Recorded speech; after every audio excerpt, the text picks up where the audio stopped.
You're watching Phantom Astronaut's Night Terrors, where the myths and legends of ancient times come alive to haunt the present. Tonight, we travel to the icy peaks of Norse folklore to tell the tale of Skadi, the goddess of winter, vengeance, and the wild mountains.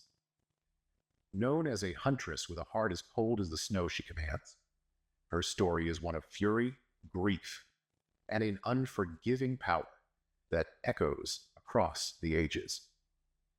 If you enjoy these chilling tales, remember to like, share, and subscribe to help the channel grow. Check the links in the description for more ways to support us. Now, settle in for the story of Skadi. The village of Jotunheim Valley lay nestled at the foot of a range of jagged mountains, their peaks shrouded in clouds that never seemed to part. Winter came early in the valley and lingered long, the snow thick and unyielding, the air so cold it burned your lungs. The people who lived there were hardy, as tough as the pines that clung stubbornly to the rocky slopes. But even they whispered warnings about venturing too far into the mountains, especially in the heart of winter. They said Skadi lived there. Nobody agreed on exactly what she was, a goddess, a Jotun, a spirit of the wild. But the stories were the same. Skadi was beautiful, they said, but terrifying. A huntress clad in furs, her bow carved from the antlers of a reindeer, her arrows tipped with ice that never melted. She was the winter incarnate, merciless to those who dared to cross her. And she was always watching. Asa had heard the stories her whole life. Her grandmother had told her how Skadi had once been married to a god, but had been betrayed, her laughter silenced, and her joy stolen. The goddess had retreated to the mountains, vowing vengeance on anyone who dared to trespass in her domain. She has no love for the weak, her grandmother would say, her voice low and trembling, and no mercy for the foolish. Asa didn't believe in the old stories. Not really. But as she trudged through the snow, her thick cloak pulled tight around her shoulders, she couldn't shake the feeling of being watched.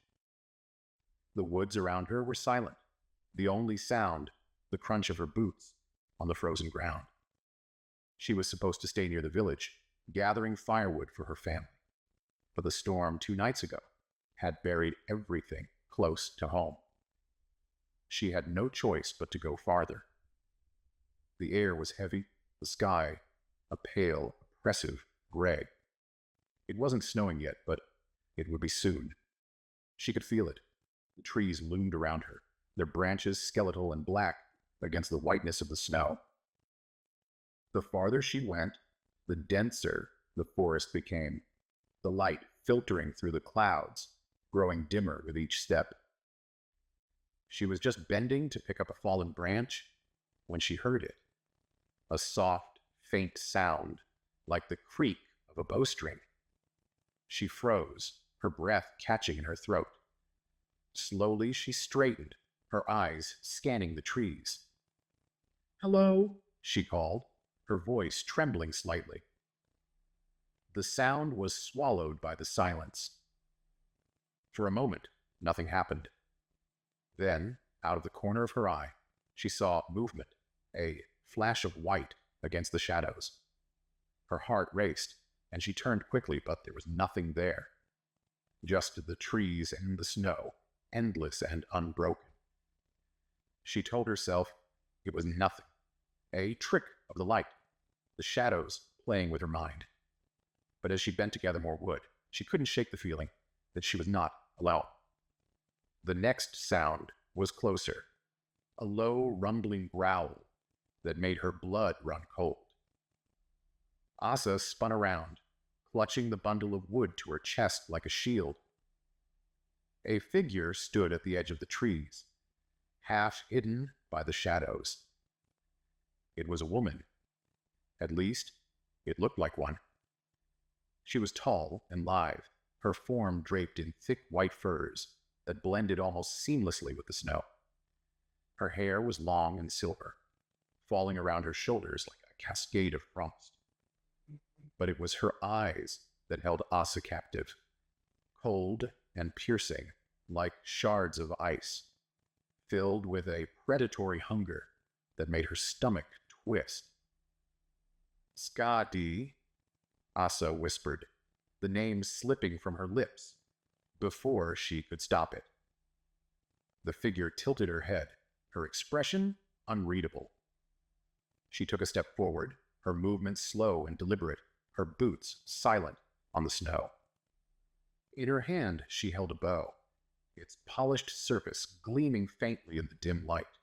An arrow was already nocked, the tip glinting like a shard of frozen lightning. "You trespass," Skadi said, her voice low and resonant, carrying the weight of the mountains themselves. Asa's knees buckled, and she fell to the ground, the firewood scattering around her. I didn't mean to," she stammered. "I just needed wood. For my family. Please." Skadi's gaze flickered to the scattered branches, her expression remaining cold. "Do you think the mountains care for your excuses?" she asked, her voice as sharp as the wind. "Do you think winter shows mercy?"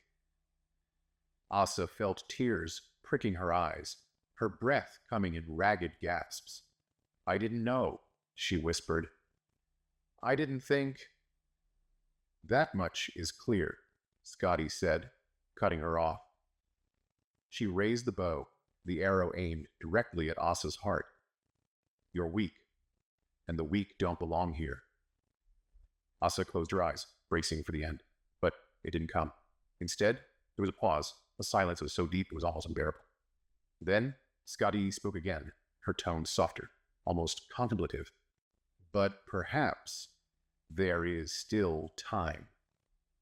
Asa opened her eyes, her heart pounding.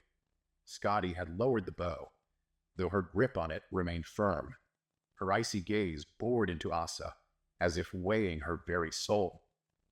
"Prove your worth," Skadi said. "Prove you are not like the others who have come before you, greedy and careless. Prove you can endure." Asa nodded quickly, though she had no idea what the goddess meant. "I will," she said, her voice trembling. "I swear it."